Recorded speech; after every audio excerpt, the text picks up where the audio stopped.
Every good business has a story. Amy, I know mine does. Well, you've heard me talk. You were there for mine. Forget me talking about it. You were there for the beginning of it. But every good business has a story. And, my grandparents owned an ice cream shop 50 years ago or more, maybe 75 years ago now. And they had a story. And that's true for the world's biggest corporations as well. All businesses have a story. They do. And you're right, Holland. Some of us know some businesses' stories better than other businesses, but your business story gives people a reason to buy from you or to use your service. So what is your business's story and why should you tell it? Who needs to hear it? And how can you tell it best? To help us navigate this topic, we've invited two experts to the Afterword table. Hi, I'm Holland Webb. Hi, I'm Amy Boland. And you're listening to The Afterword, a conversation about the future of words.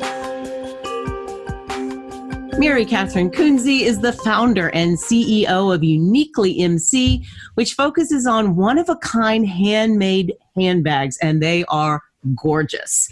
So, Mary Catherine, tell us a little bit more about you and what you're doing. Hi, Amy. Thanks for having me on your podcast, first off. You and Holland, thank you. Yeah, so me and my mother are a team, and we work together, and we make one-of-a-kind handbags that are environmentally conscious. We upcycle a lot of our fabrics and buy from different places that can help. And we upcycle belts and military surplus, and we do no two alike. So we ensure that our customers receive a one-of-a-kind bag, and then they can enjoy it and use it to express themselves. That's pretty much it. Well, that's a lot. Cool business. That's a very cool business. Our other guest is James Carbary. James is the founder and CEO of Sweet Fish Media, a company that produces podcasts for the most innovative B2B brands in the world. James, what are you working on? Yeah, so we're just that, actually. I'm a huge proponent of storytelling being a huge part of your positioning and just telling a clear story, like Donald Miller likes to say. So we produce a lot of podcasts for a lot of really innovative companies, and we help them tell their stories. So that's what we're doing. Thanks. This is great to have you on, although it's a little bit intimidating, I have to admit. I keep sitting here thinking, does he have a chart where he's giving, all right, you get 10 points for this, 8 points for that? I think overall, it's a little bit like when you had to get up in speech class and give a talk, and the teacher is sitting in the front row with that chart in one hand and the pencil in the other, and you just know. Not at all, man. Something's going to get a 7 here, right? Not even one bit, man. Don't get in your head at all. I am just a dude that happens to see a lot of podcasts happening, but I promise you, I am probably the least judgmental person you'll ever meet. Oh, well, thanks, James. This is going to be fun. And it is kind of exciting, though, to be, Holland and I talk about this all the time. We're not the experts. We bring experts to the table. We're going to drop an episode on Monday about artificial intelligence, and I personally have probably not felt more intimidated. But it was a great conversation. So I'm just really looking forward to hearing the stories of Sweet Fish and Uniquely MC. And I think you're going to have to, maybe both of you are going to have to help us out a little bit with some of the terminology. And Mary Catherine, tell us the Uniquely MC story, but also talk to us a little bit about what upcycling means. Sure. I know that word gets tossed around a lot, especially nowadays. I mean, do you want the long version or the short version? Yeah, I mean, I never thought I'd be doing something like this. I went to school for interior design, so I knew I was creative. And I went to Winthrop, and after I graduated, and during the summers, I worked for 2 small businesses. One was a fabric store, a home decor fabric store, and another was an antique store. And they were actually side by side, and some days I would work at both places. And then one day well, after I graduated, I was just really burnt out. And it was 2010, so right around the market crash of 2008, I believe. And so finding jobs in interior design was really hard. I just decided to keep working for the 2 small businesses that I was currently working for. And one day a lady came in and said that she made handbags. And I was like, that's a great idea. And so I went out and got a pattern and made my first bag. And it was just a hobby at first.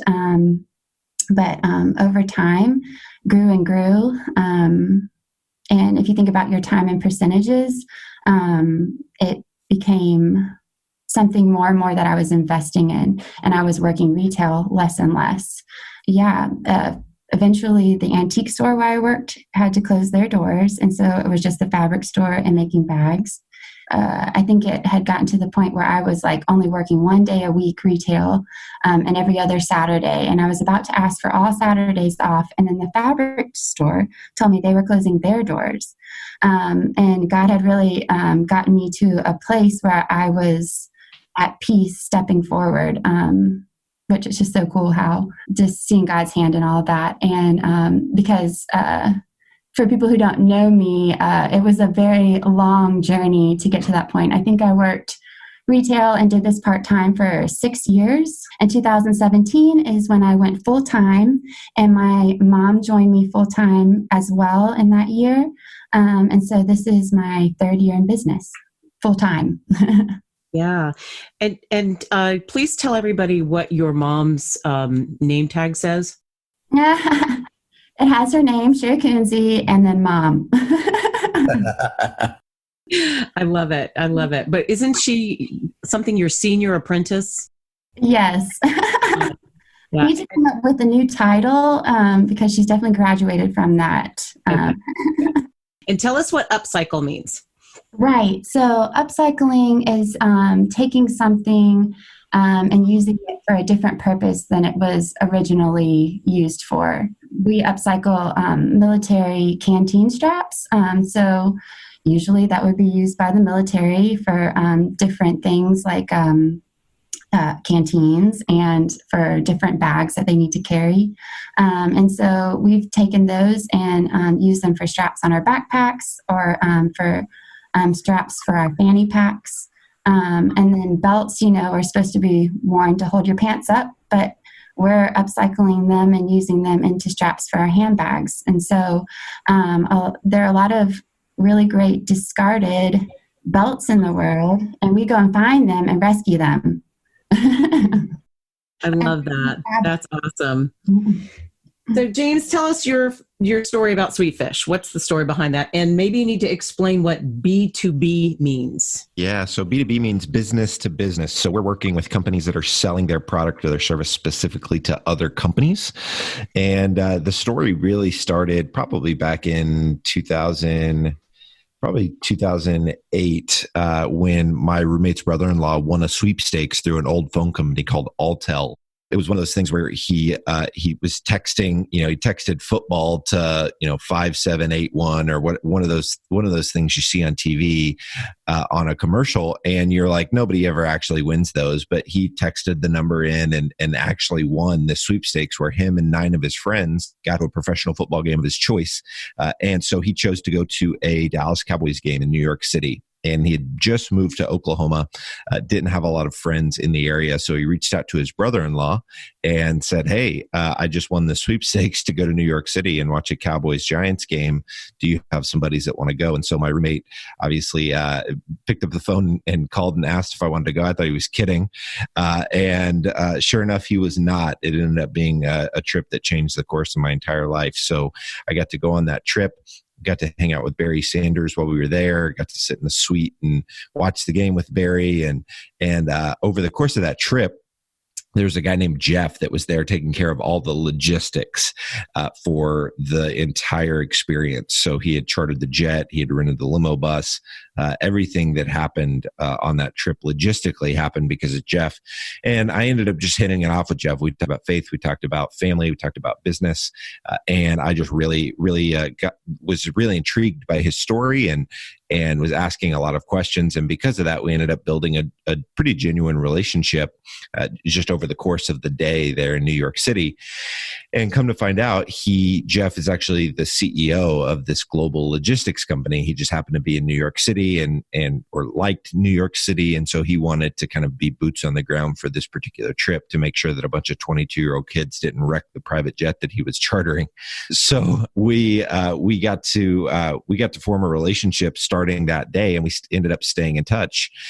I honestly never thought I would hear from the guy again after we left New York City that day, but we stayed in touch, and about a year and a half later, I was working in an oil and gas company in Oklahoma City, and my phone rang, and it was Jeff asking me if I wanted to move to Orlando, Florida, and run the helicopter division of his company. So basically doing helicopter logistics for NASCAR, which I thought, is this a real job? I can't imagine this actually being a real thing. Turns out it was. I'm not a NASCAR fan, still not a NASCAR fan, but moved across the country to Orlando to work for Jeff. It was a business of probably about 15 people doing about 10 million in revenue, and just a really exciting opportunity. So I got to be a big part in running, an entire P&L for his business, the helicopter division of his business. And I knew nothing about entrepreneurship. I knew very little about business, but I got the opportunity for 3 years to sit under an entrepreneur and watch him work and see how he runs a business. And it was, a life-altering experience. So after that experience, I was obviously in Orlando, went on to meet my wife in Orlando, and then decided I wanted to start my own thing. So it was really that story of meeting Jeff that taught me that a single relationship can change the course of your entire life. And so when I had started Tweetfish, it was just a blog writing service for the first year that we were around, because I had figured out that content marketing was this thing that was going to work and that more companies needed help with it. So we started writing blog posts and realized about a year in that we needed to niche down. And we had been doing work for a church in Houston, Texas, writing like kind of BuzzFeed style content, but for a local audience. So this church was in Rosenberg, Texas, and we were writing articles like, 7 date night spots in Rosenberg, Texas, 8 things to do with your kids on the weekend in Rosenberg, Texas, that kind of content. And it was doing really, really well. So we thought, man, we could be doing this for every church in America. And I sat back and I thought, how can I go about building relationships with a bunch of different churches so that we can talk to them about, what we're doing, about the content that we could write for them. And I had done a podcast called Inspiring Awesome with my buddy about a year prior to that. And I thought, well, anytime we ask somebody to be a guest on the podcast, they always say yes. It's a flattering way to open up a relational door with somebody and to actually form a genuine relationship with them. So I was like, well, what if we started a podcast about church planning? And I asked all these church planners to be a guest, and then built a relationship with them, and through that relationship could talk to them about what we do and see if there's a fit for how we could help them do content marketing at their church. So we did that, and we ended up getting an 80% reply rate on our cold email, because we weren't asking to sell something out of the gate. Instead, we were saying, hey, do you want to be a guest on our show? And 80% of those people replied and said yes, which if you're not familiar with cold email or reply rates, getting an 80% reply rate on a cold email is absolutely unheard of. I think the majority of cold emails get about a 1% reply rate. And so the fact that we got 80, I was like, okay, we're onto something here. Turns out churches don't have money for content marketing. We figured that out pretty quick. But we did at that point pivot the business into producing podcasts specifically for B2B companies, because I thought to myself, if we're getting 80% reply rates, even though it's to a market that doesn't necessarily want what we have to offer, this is still an incredible mechanism for building relationships, and other companies that do know who their buyers are would probably see a lot more success with this strategy. So we pivoted into podcast production, and then did that for about 3 years. And then about a year and a half ago, I started to make another pivot into really becoming a media company and starting to own our own podcasts. And then so now companies pay us to be a part of one of 5 shows that we produce in 5 different sectors: manufacturing, information technology, B2B sales, B2B marketing, and HR. And so now we're having a blast kind of riding the wave that is podcasting. Wow, that's awesome. And I really appreciate the mindset of relationships. I hear that very strong. You've said it often, James, in that being the key to your business and the Sweet Fish story. Yeah, you're exactly right. Was there anyone else, any business that you looked at and said, their story is the kind of story we want to follow? That's the narrative arc we want our business to track. Man, I feel like I am a consummate podcast listener, book listener, and I was always drawn to stories led with character and heart, and kind of a servant mindset, and wanting to kind of do the right thing over, making that extra dollar or squeezing the lemon out of the people, but sucking the soul out of the business in the process. So I was always kind of drawn to that style. So see a lot of folks like Michael Hyatt, and different guys in kind of the Christian entrepreneurial space that I thought, man, I want to emulate their leadership, but not necessarily the story itself. I don't know that I can look at a story and say, oh man, that's a story that I want to emulate. My entrepreneurial passion was really born out of wanting freedom and knowing that in order to get that, I've got to have my own thing to be able to do that. And then being really passionate about culture and making sure that people, love working for our team and, being a part of what we're doing. We had to make some really intentional choices to make sure that was the case, because we're a fully remote team, and that can be tough to do when nobody is under the same roof, creating a culture that people want to work for. And that's really where a lot of the character stuff came in, trying to make decisions that were people first, and setting core values that were really reflective of my heart and the heart of our leadership team. So, but a long answer to your question, Holland, but I can't think of any particular stories that I thought that I want to emulate there. So you're really working on a blank canvas, or painting on a blank canvas, or writing on a blank page. I can vouch for the fact that you don't just say that. Everything that you just said isn't just something you say. It certainly is something that you live out in real life. Mary Catherine, what about you? Did you have a business that you looked at and said, "Wow, this is the kind of storyline I want Uniquely EMC to follow"? Well, kind of. Since for me, it was kind of an awakening. Like, I never thought I would do something like this, and then I was kind of doing it, but not really at first, So I think I can relate to what James was saying about how there were people that I admired and thought, wow, that's really cool how they're running their business. But I'm not sure if I know of one that is that I'm modeling my business after. But I was really inspired. Actually, it's a girl who used to go to my church, and I didn't really know her that well, but I knew of, she actually has a nonprofit in Africa, and it's called Clothed in Hope, and where she would teach women how to sew, and created like a whole organization there where it's run by the people. But anyways, I remember meeting with her a long, long time ago, back when I was first thinking about business stuff. And anyways, I was just so impressed by her and what she was doing. And obviously, right now, my business isn't modeled like that at all. But yeah, I don't know if that makes sense. But I was definitely very inspired by her. And companies that help in some way. I love that.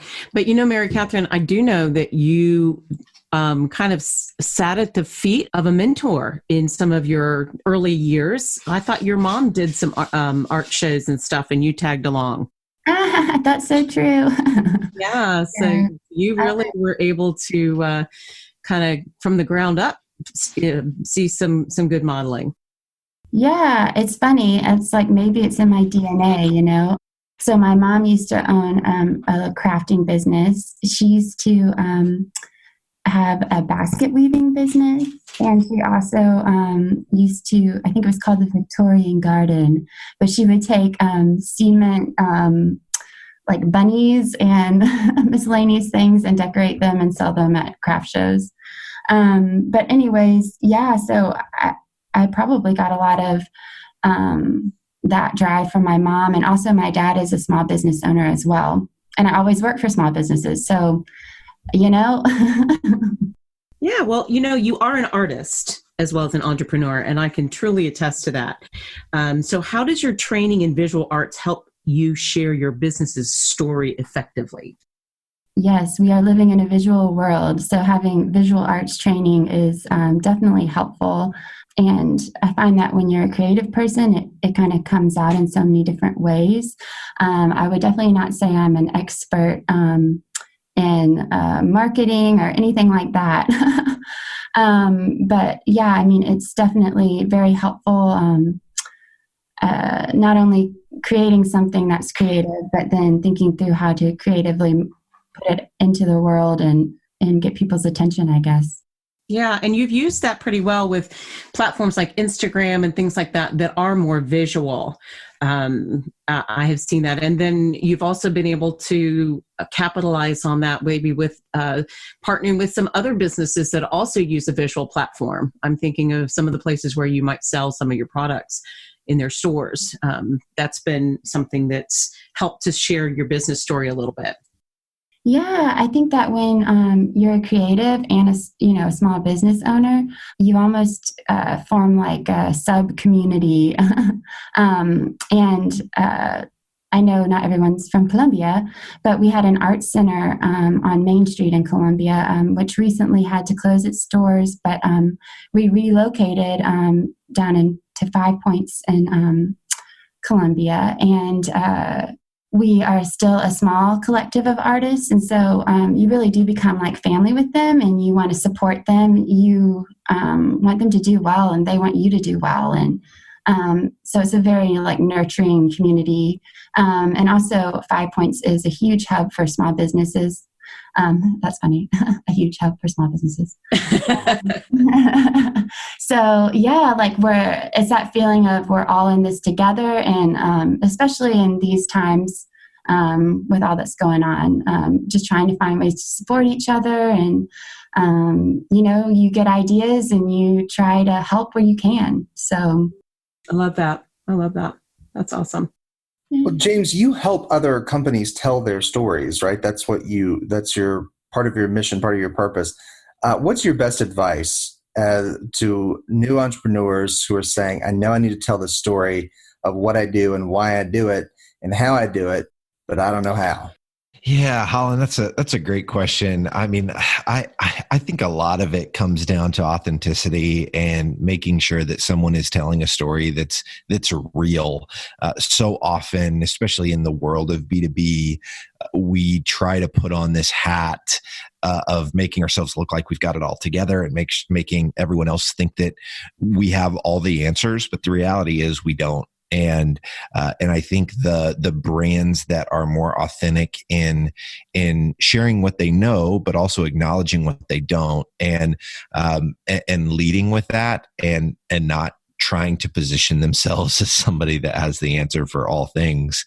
That's to me a recipe for great business storytelling. It's just being truly authentic to who you are as a business, who you're trying to serve, why you're trying to serve that mission. So one exercise that we've done as a business that's really helped us kind of tell our own story is to get really clear on our why, and to get really clear on our mountaintop, which is really our vision and where we're going. And so for us, our why as a business is to inspire people to own their careers, because 90,000 hours of your life shouldn't suck.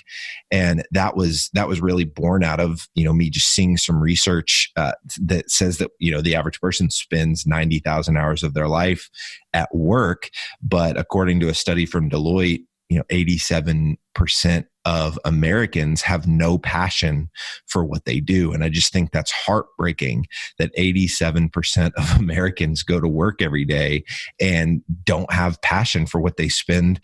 Honestly, the almost a majority of their waking hours doing. And so we want to solve that. And the way we're going to solve that is by telling, by sharing content that helps people get better at work so they can be more engaged in their job. They can start to advance in their career. They can really start to move the needle in the work that they're doing every day because they're consistently growing and getting better at their craft. Learning more about their industry, learning from thought leaders in their industry, and so we've tried to drink our own champagne, if you will, and learn how to tell our story better. And a big part of that was really getting clarity on our why. I love that, James, and I appreciate the authenticity about being willing to share what you know, but also saying I don't know things. Yes, that's a place of vulnerability. Yeah.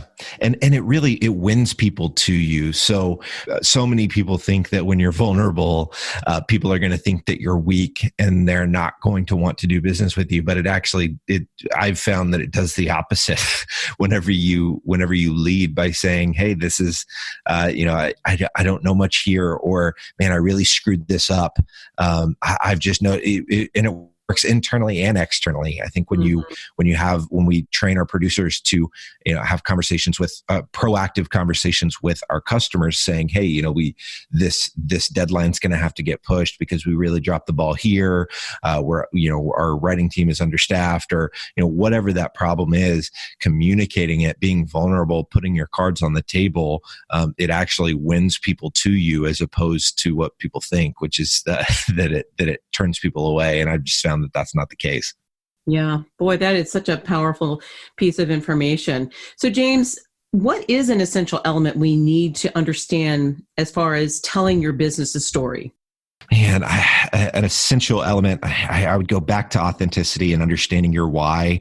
I think there's a lot of frameworks out there. There's a lot of folks that are talking about storytelling.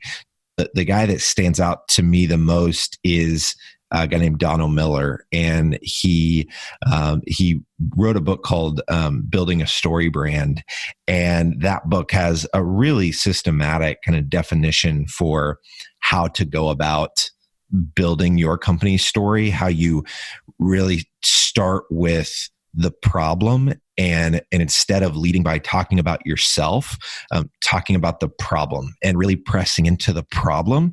And when you press into the problem that exists in the world, it makes people hunger and long for a solution to that problem. And one thing that Donald Miller talks a lot about is you as the brand are not the hero of the story. Your customer is the hero of the story. And so when you position yourself as the guide and not the hero is when you're doing a good job of telling your business's story. So you do not want to be Luke Skywalker. You want to be Yoda. You want to be the sage, wise guide that comes alongside your customer and helps them be the hero of the story. And I think so many companies want to position themselves as the hero. And because of that, their brand messages don't resonate with the folks that they're trying to serve. Wow. As a teacher, I can totally relate to that. I think for teachers, we do not want to be the hero. We want our students to shine. Yes. And that's the same principle that you're talking about in starting with that problem, pressing in, and then helping people understand their why. And especially in this time right now in our history, I think this is just unprecedented that that story that you're sharing and that essential element needs to be highlighted. I appreciate that, James. Thank you. How about you, Mary Catherine? What do you think is an essential element to helping us tell our business story? I couldn't agree more. Copy paste. I definitely think authenticity needs to be the driving force. I think a lot of times, I struggle with the being authentic piece at times where it's like, oh, is it okay to be this authentic, or this genuine? And I think it is true. I think people really respond when you're coming from a place of this is who I am, and this is what I'm presenting to the world, and it's meant from a good place, not a manipulative place. And I love what James said about the customer being the hero. I think that's really a cool way to look at things. I think what I found to be a really cool platform is that I have a voice and a way to empower women, especially. Me stepping into doing something like this was a process, and it was really scary. I'm a single woman, and and I've never been wired for going about doing something like this. Being a creative, I think there's that stereotype that I can't manage a business, or you know what I mean. Sure. Yeah. And so like balancing those two things. So I don't know, like I get really excited about the connection piece that comes with doing what we're doing. We travel and do a lot of shows, and we do a local farmers market. We're very, very local. And so we've gotten to know our community. I mean, it's crazy how many people I've gotten to know through working retail and then doing this business. And it's just been really cool just to see how people have really connected, especially with me and my mom's narrative, I guess, our story, and just being able to encourage those around us. Yeah, I love that. And you do such a good job with that, Mary Catherine. Your connection to community and how you support the people around you through your business, that has been a hallmark for you. And I really appreciate that. Thanks, Amy. What I was sitting here thinking about is when James was talking about authenticity, he's talking about business to business authenticity, which I think might even be scarier than business to consumer, because you're admitting to a peer what you don't know. And as Mary Catherine was talking about community, and I think what you mean by that is physical community. This is not, you're not really big in the online space, right? You're talking about Columbia and surrounding communities. And that's something that's hard for people in an age of e-commerce to really root in, but it's a little bit counterintuitive. It's a little bit contrarian, but I bet it works. Yeah, it does. And it's so funny, like how now everything is very much so online. I've had to like completely flip the script, I guess. But I think it's because we have, really connected with the people that we've done shows with, and people who are local to Columbia, that we've been able to sort of get through this time. And I'm just so thankful for my customers. They're awesome. I have lots more questions for both of you, but we are done with the first half of our episode. So I'm just going to ask everybody to click on the next episode that we're releasing next week, which continues our conversation with Mary Catherine Kunze and James Carbary about the why behind business and business stories. In the meantime, you can subscribe to the Afterword podcast at theafterwordpodcast.com. Leave us a review. And as always, remember that you are welcome at our table.